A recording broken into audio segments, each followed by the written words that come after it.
London کے اخبار دی guardian نے آج ایک ایسی رپورٹ شائع کی ہے جس نے پوری دنیا کو جھنجھوڑ کے رکھ دیا ہے۔ اس رپورٹ کا مرکزی نقطہ یہ ہے کہ متحدہ عرب امارات سوڈان کی خونریز جنگ میں محض ایک تماشائی نہیں بلکہ ایک سرگرم، متنازع اور مالی طور پر ملوث فریق کے طور پہ سامنے آ رہا ہے۔ دی گارڈین کے مطابق شیخ منصور بن زاید ال نہیان، جو متحدہ عرب امارات کے نائب وزیر اعظم بھی ہیں اور مانچسٹر سٹی فٹ بال کلب کے مالک بھی، ان پر یہ سوال اٹھ رہا ہے کہ ان کا نام ریپڈ سپورٹ فورس یعنی سوڈان کی باغی فورس کی پشت پناہی سے کیوں جوڑا جا رہا ہے۔ اور یہی وہ جگہ ہے جہاں یہ کہانی ایک عام جنگی خبر سے نکل کر ایک بہت بڑی جغرافیائی سیاسی حقیقت بن جاتی ہے۔ آج کے ولاگ میں ہم اس موضوع کے 4 پرت کھولیں گے۔ پہلی تصویر تو شیخ منصور کے بارے میں ہوگی۔ شیخ منصور کون ہیں اور ان کے خلاف برطانیہ میں سوالات کیوں اٹھائے جا رہے ہیں۔ دوسری بات، متحدہ عرب امارات کو اس پورے معاملے میں ایک روگ سٹیٹ کیوں کہا جا رہا ہے۔ اور تیسری چیز یہ کہ سعودی عرب، متحدہ عرب امارات اور پاکستان اس جنگ میں کس طرح سے اندر کھینچے جا رہے ہیں۔ اور آخر میں اس پر اپنا تجزیہ بھی پیش کروں گا۔ شیخ منصور کون ہیں اور ان پر انگلی کیوں اٹھائی جا رہی ہے؟ دی گارڈین رپورٹ کے مطابق ایک برطانیہ میں مقیم قانونی گروپ نے شیخ منصور کے خلاف کارروائی کا مطالبہ کیا ہے۔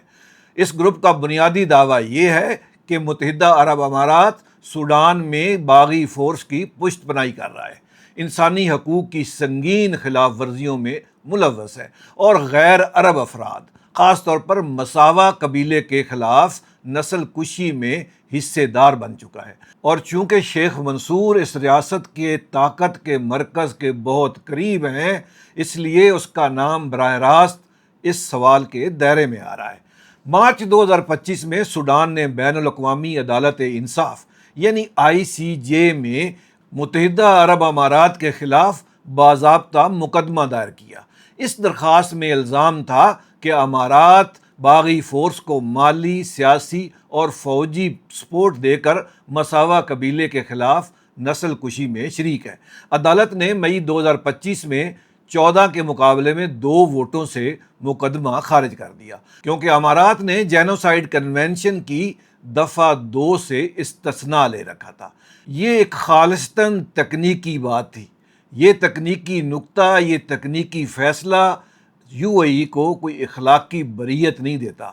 عدالت کے باہر کا سوال وہی رہا، کیا ایک ریاست دوسری ریاست کی خانہ جنگی میں ہتھیار اور رقم ڈال کر اپنے آپ کو بے گناہ کہہ سکتی ہے؟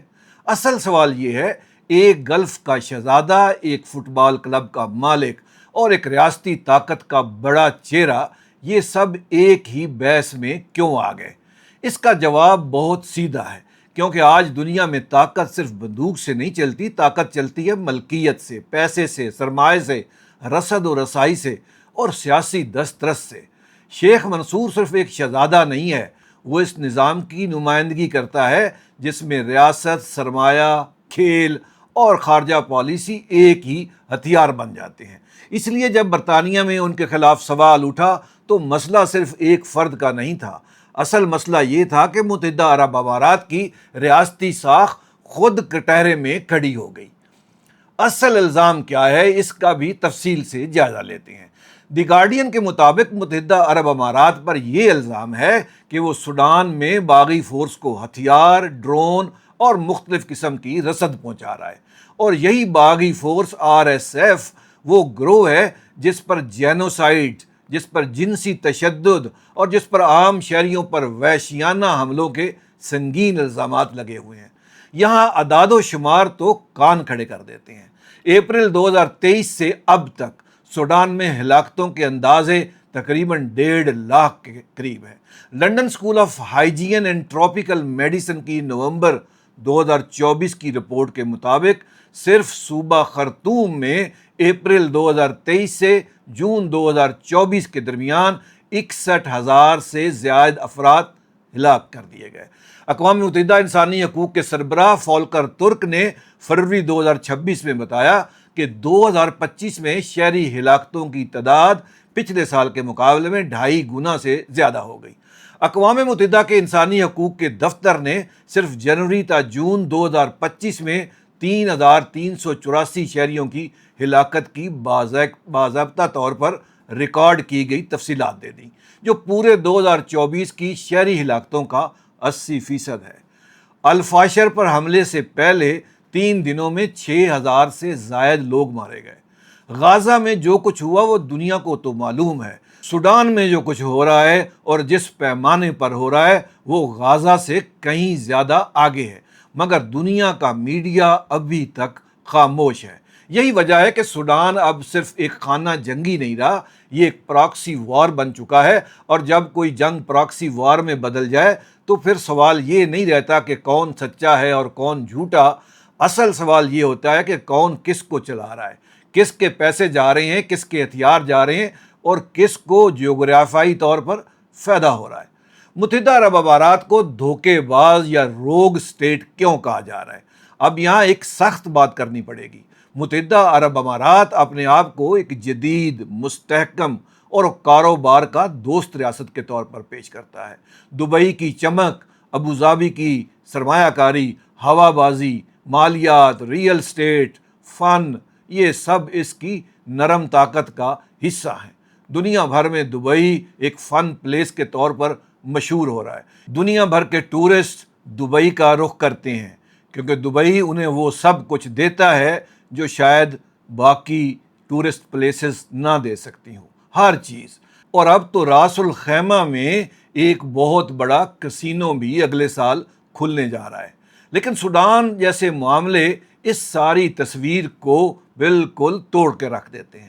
اگر کسی ریاست پر یہ الزام لگے کہ وہ ایک جنگ میں ہتھیار دے رہی ہے، ایک ایسی جنگ میں ہتھیار دے رہی ہے جہاں بے گناہ لوگوں کی جینوسائیڈ کی جا رہی ہے، بے گناہ لوگوں کو قتل کیا جا رہا ہے، اور اس درجے اور اس لیول پر قتل کیا جا رہا ہے کہ وہ غزہ سے بھی زیادہ، غزہ سے بھی 2 گنا 3 گنا زیادہ قتل عام ہے، وہ حکومت جو پراکسی گروہوں کو سہارا دے رہی ہے اور پھر عالمی سطح پر بے گناہی کا ڈرامہ بھی کر رہی ہے، تو پھر سوال اٹھتا ہے کیا یہ ایک چیز جمہوریہ کا معمول کا رویہ ہے یا ایک ایسی ریاست کا جو بین الاقوامی اصولوں کو اپنی مرضی سے توڑتی ہے؟ بالکل اسرائیل کی طرح۔ دی گارڈین نے صاف لکھا کہ امارات بالکل اسرائیل کی طرح ایک ایسی طاقت کے طور پر ابھر رہا ہے جو اپنے علاقائی مفادات کے لیے دوسرے ملکوں کو ناپائیدار بنا رہا ہے۔ ادھر امریکی سینیٹر کرس ہولن اور رکن کانگریس سارا جیکبز نے 2025 میں اس بات کی تصدیق کی کہ متحدہ عرب امارات نے RSF یعنی باغی گروہ کی حمایت روکنے کے لیے اپنے کیے گئے سارے وعدے توڑ دیے۔ یہ اس وقت کا بیان ہے جب صدر بائیڈن کی انتظامیہ نے خود ہی یہ انکشاف کیا تھا کہ متحدہ عرب امارات سوڈان میں انسانی حقوق کی خلاف ورزیوں میں شامل ہے۔ یہی وجہ تھی کہ ریاست سوڈان نے ICJ میں امارات کے خلاف اپنا کیس دائر کیا۔ متحدہ عرب امارات طاقت کو اس طرح استعمال کرتا ہے کہ وہ صرف سفارتکاری تک محدود نہیں رہتی۔ UAE اپنی طاقت کا استعمال اپنی پورٹ سے کرتا ہے، بندرگاہوں سے، اپنے ایئرپورٹ سے کرتا ہے، اپنے سونے کی سمگلنگ سے کرتا ہے، اپنے تجارتی کاریڈور سے کرتا ہے، اور میڈیا کو کنٹرول کر کے کرتا ہے، اور پراکسی قوتوں میں نہ صرف دلچسپی لیتا ہے بلکہ ان کی مالی مدد بھی کرتا ہے۔ یعنی متحدہ عرب امارات کی طاقت صرف ریاستی نہیں ہے بلکہ ایک وسیع جال پر مبنی طاقت کا اظہار ہے۔ شیخ منصور کا مسئلہ اس سے بھی بڑا ہے۔ اب یہ سمجھنا بہت ضروری ہے کہ شیخ منصور کون ہے اور اس کا نام کیوں اہم ہے، کیونکہ یہ مسئلہ صرف سوڈان کی جنگ کا نہیں ہے۔ مسئلہ یہ ہے کہ متحدہ عرب امارات کے طاقت کے مرکز سے جڑا ایک بڑا شخص عالمی سطح پر اتنے سوالات کے گھیرے میں کیوں آ گیا ہے۔ برطانیہ میں یہ دلیل دی گئی ہے کہ اگر متحدہ عرب امارات کی حکومت RSF یعنی باغی فورس کی پشت پناہی کر رہی ہے تو پھر شیخ منصور جیسے طاقتور شخص کو بھی اس کی جواب دہی سے باہر نہیں رکھا جا سکتا۔ شیخ منصور کے لندن میں UK میں بہت زیادہ انٹرسٹ ہے۔ وہ لندن کے سب سے بڑے فٹ بال کلب کا مالک ہے۔ اس لیے وہاں کے مقامی قانونی گروپ یہ مطالبہ کر رہے ہیں کہ شیخ منصور کے خلاف انسانی حقوق کی خلاف ورزیوں اور خاص طور پر جینوسائیڈ کے الزامات کی نہ صرف تحقیق کی جائے بلکہ اس کے خلاف مقدمہ چلایا جائے۔ اس سے ایک اور بھی بڑا سوال کھلتا ہے، جب ریاستی طاقت، نجی سرمایہ اور کھیلوں کی ملکیت اور جنگی اثر و رسوخ ایک ہی ہاتھ میں جمع ہو جائیں تو پھر جواب دہی کہاں چلی جاتی ہے؟ یہی وجہ ہے کہ یہ کہانی صرف سوڈان کی نہیں رہی، یہ کہانی طاقت کی ہے، یہ کہانی بے خوفی کی ہے، اور یہ کہانی عالمی تحفظ کے خاتمے کی بھی ہے۔ متحدہ عرب امارات اور سعودی عرب اس ساری کشمکش میں ایک دوسرے کے سامنے کھڑے نظر آتے ہیں۔